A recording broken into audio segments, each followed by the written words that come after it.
ஓம் ஸ்ரீ குருப்பியோ நமக. நன்றாக குருவாழ்க, குருவே துணை. பரபிரம்ம ருத்ரகாயத்ரி ஞானஸ்தலத்தின் நண்பர்களுக்கு வணக்கங்களும் வாழ்த்துக்களும். மிதுன லக்னத்திற்கு இந்த பதிவில் 10 நாட்களுக்கான தினப்பலன் பார்க்க இருக்கிறோம்.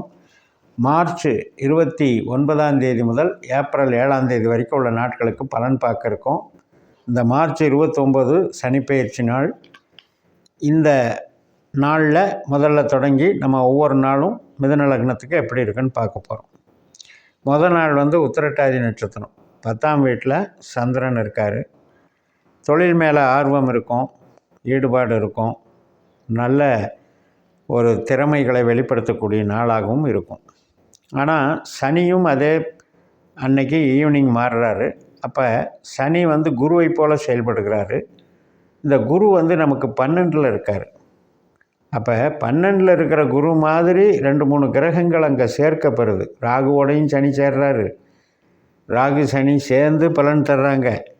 அதே மாதிரி இந்த சனிங்கிற நட்சத்திரத்தில் இன்னும் 2 கிரகம் இருக்குது. புதன் இருக்குது, சுக்கிரன் இருக்குது, சூரியன் இருக்குது. இந்த 3 கிரகங்களும் அது ஒரு பலனை கொடுக்கும். அப்போ இன்வேர்டாக ஒரு பலன் நடக்கும், அவுட்வேர்டாக ஒரு பலன் நடக்கும். இதைத்தான் நம்ம பாஸ்கர அஸ்ட்ராலஜியில் உள் விளைவு வெளி விளைவுன்னு சொல்கிறோம்.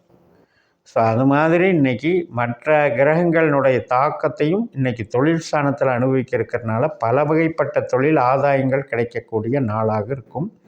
ஆனால் அதே நேரத்தில் அலைச்சல் அதிகமாக இருக்கும். 12ல் இருக்கிறாரு குருங்கிறத மைண்டில் வச்சுக்கிட்டு புதுசாக நடக்கிற தொழிலோ பிறரை நம்பி பணம் போடுவதோ இன்றைக்கி அவாய்ட் பண்ணிடணும். செலவு அதிகமாகிடும்.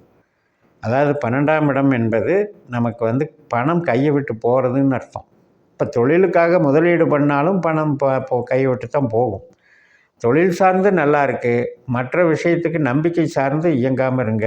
உறவுகள்லேயும் கொஞ்சம் எச்சரிக்கையாக இருங்க.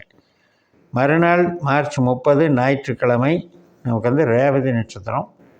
ரேவதி நட்சத்திரம் மாலை 4:34 வரைக்கும் இருக்குது. அப்போ புதனுடைய நட்சத்திரம். புதனும் சனியை போல் செயல்படுறாரு. அதே மாதிரி புதன் கூட சேர்ந்திருக்கிற கிரகமும் சுக்கிரனும் சனியை போல் செயல்படுகிறது. சூரியனும் சனியை போல் செயல்படுகிறது. இப்போ இந்த சனி போல் செயல்படுகிறதுங்கும்போது நம்ம ஜனன ஜாதகப்படி சனி நமக்கு நல்லவராக இருந்துட்டால் நல்லது பண்ணும். 2-6-10 தொடர்பு நம்ம பாஸ்கர அஸ்ட்ராலஜியில் உங்கள் ஜாதகத்தை கணிச்சோம்னா அதை கரெக்டாக தெரிஞ்சு வச்சுக்கலாம். 2-6-10 தொடர்புன்னா தொழிலுக்கு ரொம்ப சூப்பராக இருக்கும். அதே மாதிரி 3-7-11 இருந்தால் தொழிலுக்கும் நல்லாயிருக்கும். உறவுகள் சார்ந்த விஷயங்கள், புதுசாக வீட்டு சம்மந்தப்பட்ட விசேஷங்கள் சம்மந்தப்பட்ட நிகழ்ச்சிகளுக்கும் சாதகமாக இருக்கும்.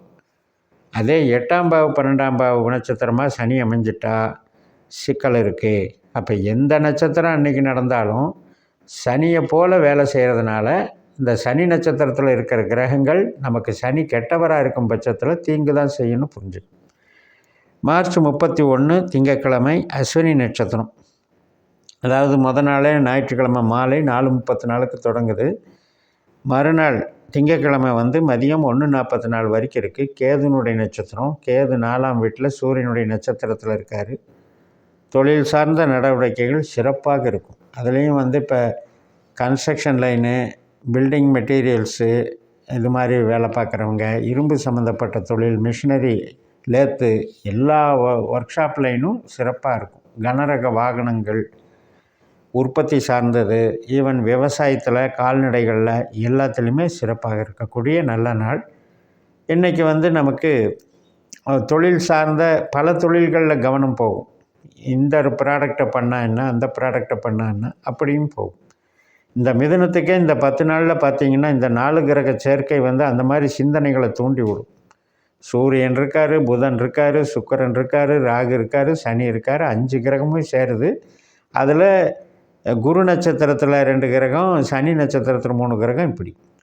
ஸோ இதெல்லாம் தொழில் ஸ்தானத்தில் நடக்கிறதுனால நீங்கள் உங்கள் ஜாதகத்தை கணித்து வச்சுக்கிட்டிங்கன்னா என்ன கிரகம் நமக்கு தொழிலுக்கு, என்ன தொழிலுக்கு என்ன கிரகம் சாதகன்னு தெரிஞ்சுக்கிட்டால் தான் அந்த தொழிலுக்கு அந்த அமைப்பில் நமக்கு நடக்குதான்னு புரிஞ்சுக்கலாம். இப்போ நமக்கு 5ஆம் இடமோ 3ஆம் இடமோ 9ஆம் இடமோ இதெல்லாம் தொழில் ஸ்தானத்துக்கு தொடர்பில் இருந்தால் நம்ம மூளை உழைப்பு சார்ந்து தான் தொழில் பண்ணணும்னு விதி. இதெல்லாம் கொடுப்பினையில் நம்ம தெரிஞ்சுக்கிட்டு தான் நம்ம எல்லா கோச்சார பலன்லேயும் நமக்கு அந்தந்த வேலைக்கு அது சூட் ஆகுன்னு புரிஞ்சிக்க முடியும். ஏப்ரல் 2ஆம் தேதி புதன்கிழமை நமக்கு வந்து கிருத்திகை நட்சத்திரம். கிருத்திகை நட்சத்திரம் காலையில் 8:49 முடிஞ்சு ரோகிணி ஸ்டார்ட் ஆகுது. இந்த கிருத்திகை நட்சத்திரம் சூரியனை போல் சூரியன் வந்து புதன் நட்சத்திரத்துக்கு மாறிடுறார், ரேவதிக்கு. அப்போ இந்த நாள் நம்ம லக்னாதிபதி சாரத்தில் சூரியன் இருக்கிறனால கவர்மெண்ட் சம்மந்தப்பட்ட வேலைகள், ஆர்டர் வாங்கிறது, ஒரு டிரான்ஸ்ஃபர் ஆர்டர் சம்மந்தப்பட்ட வேலைகள், இளைய சகோதர வகையில் சம்மந்தப்பட்ட வேலைகள் இதெல்லாம் நடக்கும். பட் 10ஆம் இடம் என்பது நம்மளாக புதுசாக மாற்றத்துக்கு இன்றைக்கி முயற்சி பண்ணக்கூடாது. இன்றைக்கி அகென்ஸ்டாக வேலை பார்க்கும். ஆனால் ரொட்டீன் ஒர்க்குக்கு நல்லா வேலை பார்க்கும், நல்லா வளர்ச்சியாக இருக்கும். இன்றைக்கி வந்து நமக்கு முயற்சிகள் வெற்றி பெற்றாலும் நாம் வந்து மாற்றத்துக்கு இன்றைக்கி எதிர்பார்க்கக்கூடாது. அதே நமக்கு வந்து கார்த்திகை நட்சத்திரம் முடிஞ்சு ரோகிணி நட்சத்திரம் புதன்கிழமை ஏப்ரல் 2ஆம் தேதி பிறக்குது இல்லையா? அப்போ 12ல் சந்திரன் வந்துடுறாரு. சுப செலவுகள் நடக்கும். குழந்தைகளுக்காக செலவு பண்ணுறது, கணவன் மனைவி வீட்டுக்கு சம்மந்தப்பட்ட செலவுகள் நடக்கும். சில பேருக்கு பிரயாண செலவுகள் நடக்கும், கோயிலுக்கு போகிற செலவுகள் நடக்கும். ஏப்ரல் 3ஆம் தேதி வியாழக்கிழமை நமக்கு வந்து ரோகிணி முடிஞ்சு மிருகசிரீஷ நட்சத்திரம் காலையில் 7:01 தொடங்குது. செவ்வாயினுடைய நட்சத்திரம். செவ்வாய் வந்து நம்ம லக்னத்திலேயே இருக்கார். செவ்வாய் நின்ற நட்சத்திரம் குரு. செவ்வாய் நின்ற உபநட்சத்திரம் சந்திரன். சந்திரன் குரு இதெல்லாம் சுப கிரகம். ஆனாலும் குரு 12ல் இருக்காருங்கிறத மறந்துடக்கூடாது. அதனால் உறவுகள் சார்ந்த விஷயத்தில் சின்ன சின்ன தடங்கல்கள் இருந்துக்கிட்டு தான் இருக்கும். ஆனால் இதுக்கு நல்லாயிருக்கும். பொருளாதாரத்துக்கும் தொழிலுக்கும் ரொம்ப நல்லாயிருக்கு. கூடுதல் முதலீடு பண்ணுறதுக்கெல்லாம் இன்றைக்கி நல்ல நாள் தான். ஏப்ரல் 4ஆம் தேதி வெள்ளிக்கிழமை திருவாதிரை நட்சத்திரம் காலையில் 5:50 தொடங்குகிறது. ராகுனுடைய நட்சத்திரம். ராகு 10ஆம் வீட்டில் இருக்குது. ராகுவும் குருவை போல் செயல்படுது. 2 தொழில் பண்ணலான்னு ஆசைப்படுவீங்க. அல்லது ஒரு எக்ஸ்பென்ஷன் பண்ணலாம். நம்ம இப்போ ஒரு பவர்லூம் போட்டிருக்காங்கன்னா, ஒரு ஃபேக்ட்ரி இருக்குன்னா, அந்த ஒரு ஃபேக்ட்ரியை அடிஷ்னலாக ஒரு மிஷினரி வாங்கி எக்ஸ்டெண்ட் பண்ணலாம், அந்த சிந்தனைகள் ஓடும். இன்னொரு இடத்துல பிரான்ச் போடலாம், அந்த சிந்தனைகளோட அதுக்கெல்லாம் சாதகமாக இருக்கும். ஆக 10ஆம் இடம் வந்து நல்லா வேலை செய்கிறதுனால கொஞ்சம் ஈகோவை விட்டு கொடுக்கணும். உறவுகள் சம்மந்தப்பட்ட விஷயத்தில், கணவன் மனைவி உறவு சார்ந்த விஷயத்தில் இப்போ நம்ம அமைதியாக போனால் தான். இத்தனை கிரகங்கள் இருந்தாச்சுன்னா ஏதோ ஒரு சிக்கலை கலகத்தை உண்டு பண்ணிகிட்டே இருக்கும். உறவுகள் சார்ந்த விஷயத்தில் மகிழ்ச்சியாக இருக்கிறது கெடுத்துரும். அதனால் தொழிலுக்கு ரொம்ப நல்லா இருக்குங்கிறதுல கவலையே இல்லை. அதே மாதிரி ஏப்ரல் 5ஆம் தேதி புனர்பூச நட்சத்திரம். புனர்பூச நட்சத்திரங்கிறது குருவனுடைய நட்சத்திரம். 12ஆம் வீட்டில் குரு இருந்தாலும், சந்திரனுடைய நட்சத்திரத்தில் இருந்தாலும், சுக்கிரனுடைய நட்சத்திரத்தில் இருக்கிறதுனால இன்றைக்கும் தொழில் சிறப்பாக இருக்கும். புதுசாக வந்து நீங்கள் ஒரு முதலீடு பண்ணுவீங்க. புதுசாக வந்து ஒரு பிரான்ச்சுக்கு சம்மந்தப்பட்டது ஏதாவது ஒரு பர்ச்சேஸ் பண்ணி ரெடி பண்ணுவீங்க. இதெல்லாமே நல்லா இருக்குது. தொழிலுக்கு மிக மிக சிறப்பாக இருக்குது. இந்த குருவனுடைய அமைப்பு வந்து நமக்கு சிறப்பாக இருக்குது. மறுநாள் பூச நட்சத்திரம் ஏப்ரல் 6ஆம் தேதி ஞாயிற்றுக்கிழமை சனியினுடைய நட்சத்திரம். 10ஆம் இடத்துல சனி இருந்தாலும் குருவை போல் செயல்படுறாரு. அதனால் சுக்கிரனும் அங்கே குரு நட்சத்திரம், ராகுவும் குரு நட்சத்திரம், இப்படி 3 பேர், புதனும் குரு நட்சத்திரம், இந்த 4 பேர் குரு நட்சத்திரத்துக்கு மாறிடுறாங்க. அப்போ ஹெல்த்து சார்ந்தும் உறவுகள் சார்ந்தும் கொஞ்சம் கேர் எடுத்துக்கோங்க. தொழிலுக்கு பிரச்சனையே இல்லை, நல்லாயிருக்கும். ஏப்ரல் 7ஆம் தேதி திங்கக்கிழமை ஆயில்ய நட்சத்திரம் காலையில் 6:24 தொடங்குது. நமக்கு 2ஆம் இடத்துல சந்திரன்.